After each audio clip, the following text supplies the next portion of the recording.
Oi, pessoal, aqui é o Renato Gaúcho falando, tudo bem? Antes da história, dá só uma olhadinha no conjunto de gargantilha e brincos que tem para vocês essa semana. Olha só que coisa linda! Para concorrer a essas belezuras, é só se inscrever no canal, se você não é inscrito ainda, claro, dar o seu like, comentar a história, porque sua opinião é muito importante para a gente, ativar o sininho para ser avisado sempre que tiver história nova e, muito importante também, acompanhar o vídeo até o final. Tudo isso, gente, vai ajudar a fortalecer o nosso canal e ainda, de repente, já colocar na tua orelha e no teu pescoço essa gargantilha e esses brincos maravilhosos. Já pensou? Boa história e fiquem com Deus.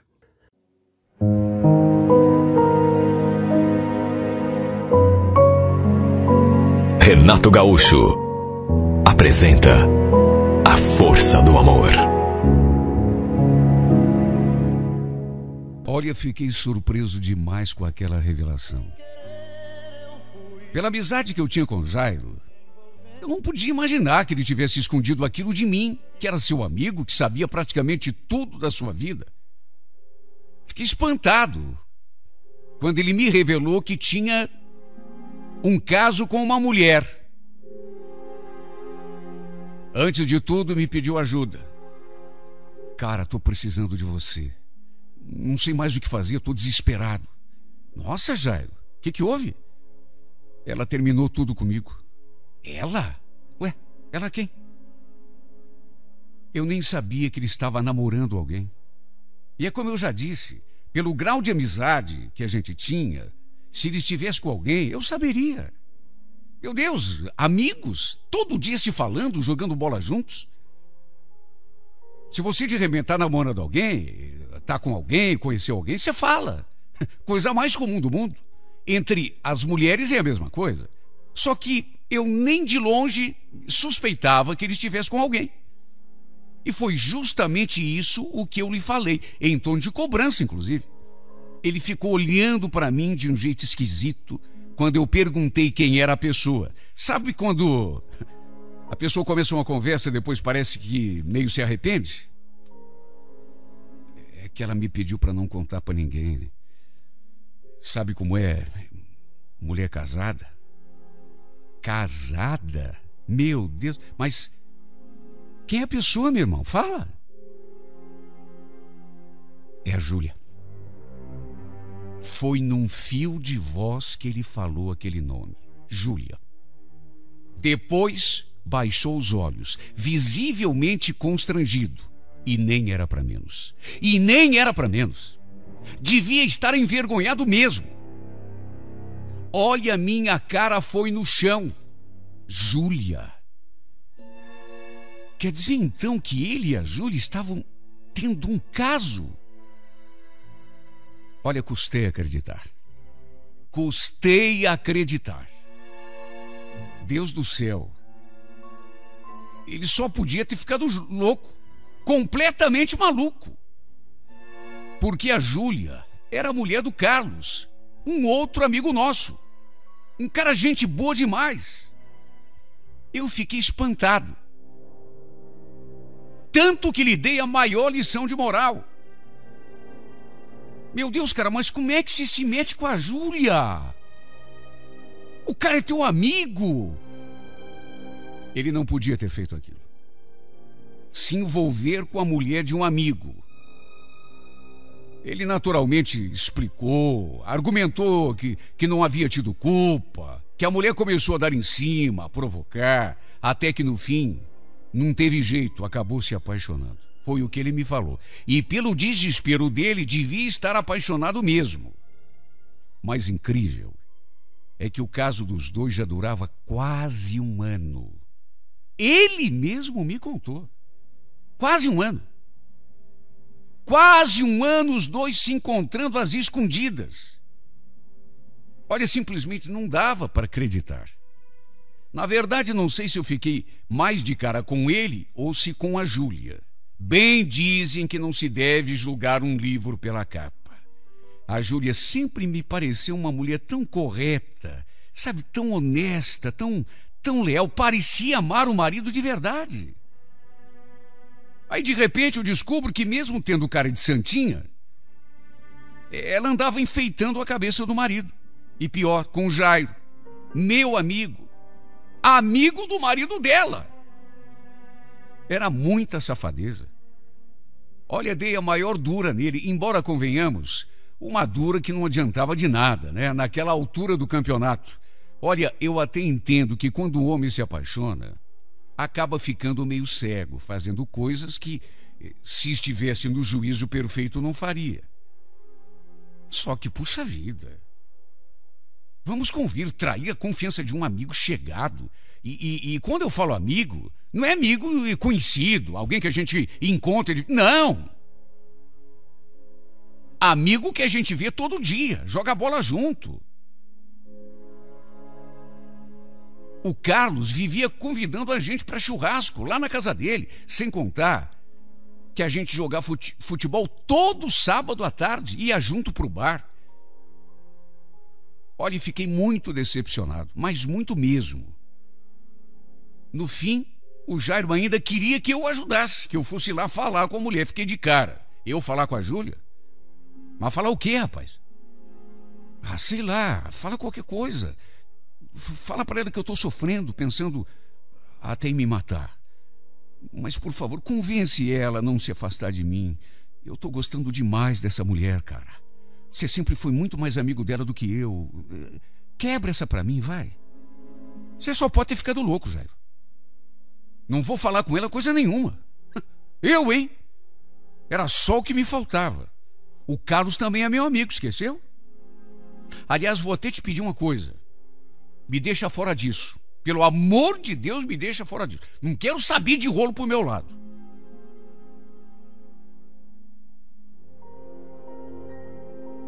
E eu não queria mesmo.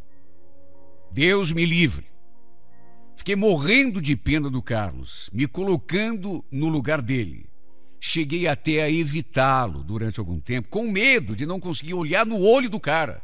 Até que, no fim, acabamos nos esbarrando no mercado. A sem vergonha da Júlia estava junto. E olha, ela agia como se nada tivesse acontecido, se bem que ela também não sabia que eu sabia.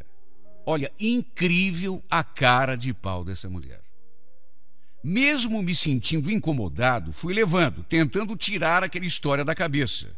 Nesse meio tempo, o Jairo ainda veio pedir a minha ajuda mais 2 vezes, até que no sábado acabei encontrando o casal novamente lá na cancha. Não tinha como evitar, né? Durante o nosso jogo de bola semanal. Nesse dia, eu acabei machucando o pé e não joguei nem 5 minutos. Fiquei ali de fora, acompanhando a partida. Como a Júlia estava perto, teve uma hora que eu não sei o que me deu. E eu digo que não sei o que me deu porque eu não tinha intenção de conversar com ela a respeito daquele rolo. Não tinha. A minha intenção, aliás, era me postar de fora de tudo. Fingir que nem sabia. Só que, sabe, sei lá, eu fiquei tão indignado que chegou uma hora que eu chamei ela de canto.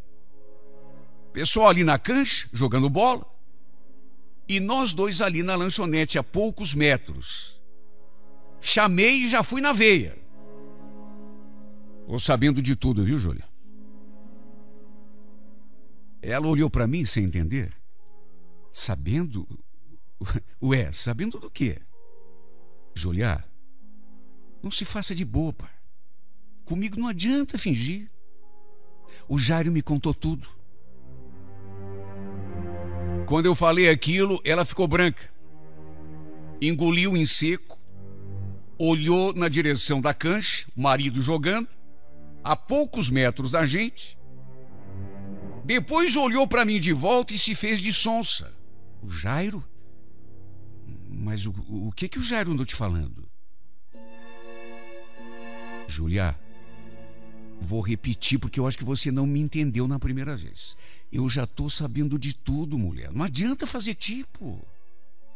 Me diz, como que você foi capaz de fazer isso com o Carlos, hein, Júlia? Um cara tão bacana, que te adora, que faz tudo por você. A mesma lição de moral que eu já tinha dado no Jairo, apliquei nela. Ela escutou tudo em silêncio, branca, de cabeça baixa. Não disse um A. Até porque dizer o quê? E olha, nada do que eu falei foi da boca para fora. Eu realmente achava uma sacanagem o que os dois tinham feito com o pobre do Carlos. Ele não merecia. No fim, sem me olhar nos olhos, ela perguntou: o que você está pensando em fazer? Você vai contar pro Carlos? Sinceridade, Júlia? Era o que eu devia fazer. Só que eu não sei ainda, eu estou pensando.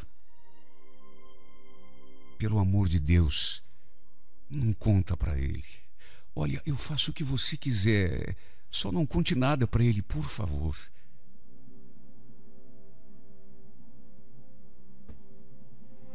Olha, acabei até indo embora depois daquela conversa. Primeiro porque não ia mais jogar bola mesmo, tinha machucado o pé. E depois porque o clima que ficou me nojou. Para minha surpresa, naquele mesmo dia, um pouco mais tarde, eu já em casa, eis que ela me liga. Oi, Robson, será que a gente podia conversar? Conversar? Sobre o quê? Assim por telefone não dá para falar. Tem que ser pessoalmente. Será que eu podia dar uma passadinha aí na tua casa? Quer dizer, claro, se você estiver sozinho, né? Não, na boa, pode vir. Mas me adiante o assunto, pelo menos. Tem a ver com aquilo que a gente conversou hoje? É, mais ou menos. Me espera que daqui a pouco a gente conversa.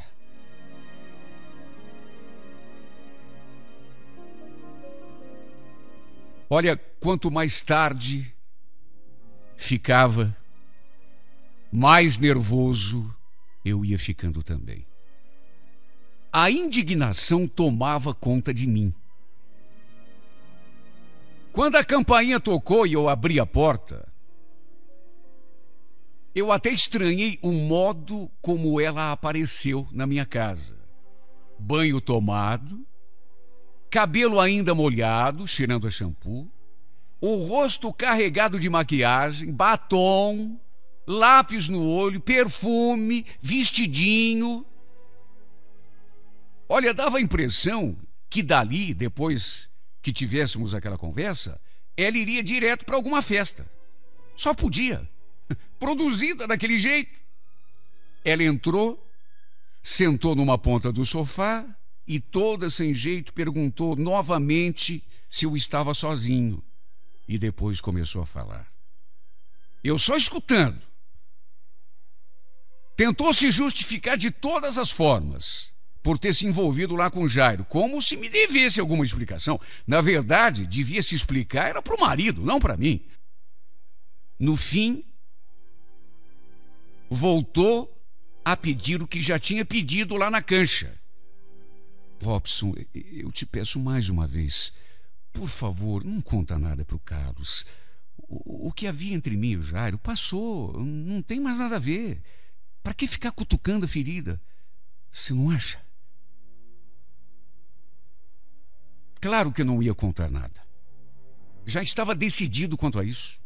Pelo contrário, queria ficar longe da confusão. Nem sabia por que a tinha chamado de lado lá naquela cancha e dito tudo aquilo para ela. É que eu fiquei indignado. Até porque, de mais a mais, ela também não me devia nada. Nem explicação, nem coisa nenhuma. A gente não era nada um do outro. Tudo bem que era esposa do meu amigo, só que, até por uma questão de bom senso, eu não tinha nada que me meter. Se ela queria aprontar pelas costas do marido, que aprontasse. Só que mesmo sem intenção de denunciá-la, eu até para castigá-la, provoquei. Você agiu errado, Júlia. Tô com muita pena do teu marido, se você quer saber, viu? Tô até pensando em bater um papo com ele. Robson, por favor, eu te imploro. Eu faço o que você quiser, qualquer coisa. É só você pedir. Mas, pelo amor de Deus, não conta nada para ele. Olha, eu estava quase abrindo a boca para dizer que ela podia ficar tranquila. Que, na verdade, eu não tinha a mínima intenção de contar nada para o marido dela. Quando ela levantou do sofá e se aproximou. Ficou ali parada diante de mim, repetindo aquela súplica. Não conta. Por favor, não conta. Eu faço qualquer coisa.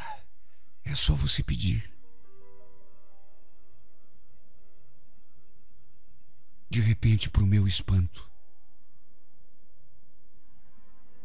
ela ergueu assim uma das alcinhas do vestido, depois repetiu o mesmo gesto com a outra alcinha e fez aquele vestidinho ir deslizando lentamente pelo seu corpo até tocar o chão. Eu fiquei olhando para ela, sem acreditar, espantado.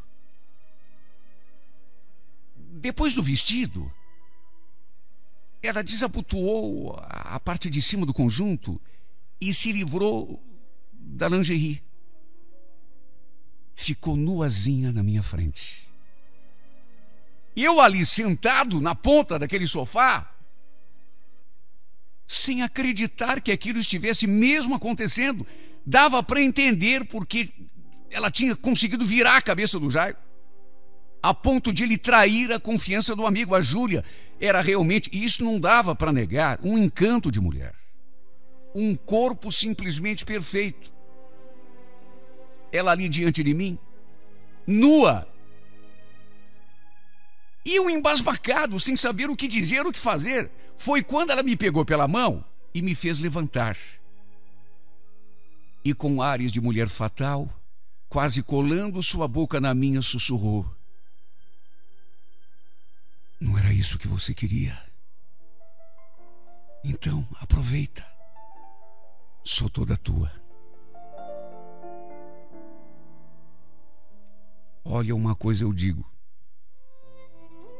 E digo de cadeira.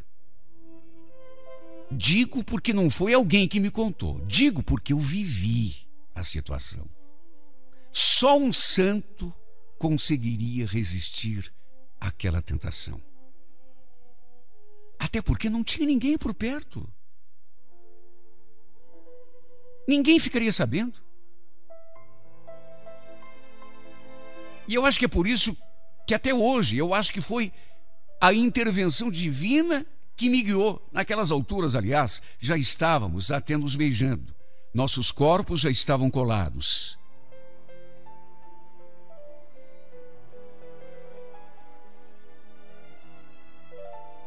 Eu, para falar a verdade, já estava enfeitiçado.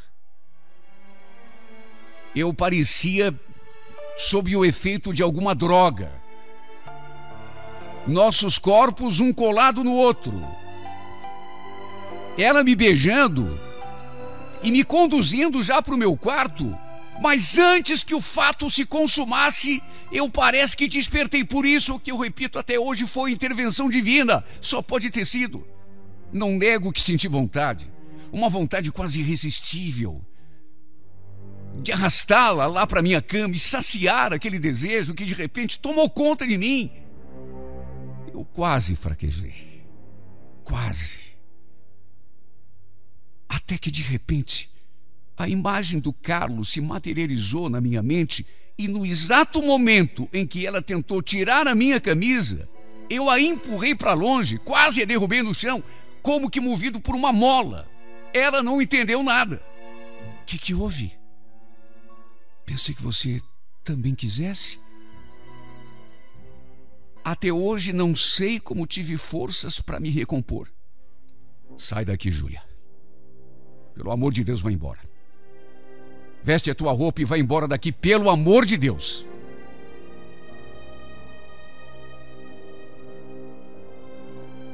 Só pode ter sido Deus. Foi Deus que me deu força naquela hora, porque, repito, por um momento, eu quase cedi à tentação de fazer uma coisa da qual com toda a certeza do mundo, me arrependeria pelo resto da minha vida. Eu nunca admiti esse tipo de coisa. Nunca. Imagine, trair a confiança de um amigo, para mim, é um ato que não tem perdão. Sei que tem muita gente que faz e não fica nem com peso na consciência. Só que para mim esse é o fim. Eu jamais perdoaria um amigo que me traísse pelas costas. Jamais. Quando o Jairo me contou que tinha um caso com ela, eu fiquei furo da vida com ele. Lhe dei a maior lição de moral. Do mesmo jeito que depois fiz com ela, inclusive. Tudo bem, ele falou que estava apaixonado, mas nem isso justifica uma traição, ainda menos se o cara for teu amigo. Só que por pouco, por muito pouco mesmo, quase tive de morder a própria língua, por quase cometer um pecado que eu sempre condenei. Olha, sinto orgulho de mim quando penso nisso, até porque eu sei o quanto o diabo esteve perto de mim. Meu Deus, ela estava na minha frente. Ela estava nua. Nossos corpos grudados um no outro. A gente se beijando, ela já me empurrando na direção da porta do meu quarto. Bastava pegá-la pela mão e saciar aquele desejo que por pouco não me fez fraquejar. Ninguém ficaria sabendo, ninguém. Só que mesmo assim, resisti. Não sei qual era a verdadeira intenção dessa mulher ao me provocar, porque atração por mim ela nunca sentiu. Talvez quisesse apenas me fazer pecar também, para eu não ter moral depois para contar ao meu amigo que ela o traía. Claro, queria me calar. Queria me ter nas suas mãos, só que não conseguiu. Se bem que não fomos para a cama, mas eu também achei por bem não contar nada para o Carlos. Aliás, nem estava nos meus planos fazer isso, até porque, vamos convir, na outra ponta tinha um outro amigo meu que tinha pisado na bola, e feio, mas era meu amigo também, envolvido naquilo até o pescoço. Só Deus para saber o que ia acontecer se toda essa história viesse à tona. Por tudo isso, eu achei melhor me calar. Se algum dia tiver de acontecer alguma tragédia, que pelo menos não seja por minha culpa. De qualquer maneira, não consigo deixar de pensar nos meus dois amigos. Dois coitados, dois pobres diabos enganados por um demônio em forma de mulher. O Jairo não passa de um tolo apaixonado, que se deixou seduzir pelos encantos dela. Coisa que também quase aconteceu comigo. E o infeliz do Carlos, bom, esse é mais coitado ainda, né? Nem imagina o que se passa pelas suas costas. Sim, porque quem faz o que a mulher dele fez, e com um amigo dele ainda por cima, é capaz de qualquer coisa. Só não fez comigo porque eu resisti. Não cedi à tentação. E em meio a tudo isso, estou eu, que apesar de saber de tudo, não tenho coragem de abrir a minha boca com medo do que possa acontecer. Sinto muita pena dos dois, do Jairo e do Carlos. Mas sinto mais pena do Carlos. Ele não merecia, mas não merecia mesmo. Meu Deus, é um cara tão gente boa. Dá pena. Se é que me serve de consolo, me sinto tranquilo por saber que não fraquejei. Pelo menos isso, né? Que não joguei fora uma amizade por causa de um corpinho bonito. Que apesar da tentação, não provei, como fez o Jairo, do cálice enganador do pecado.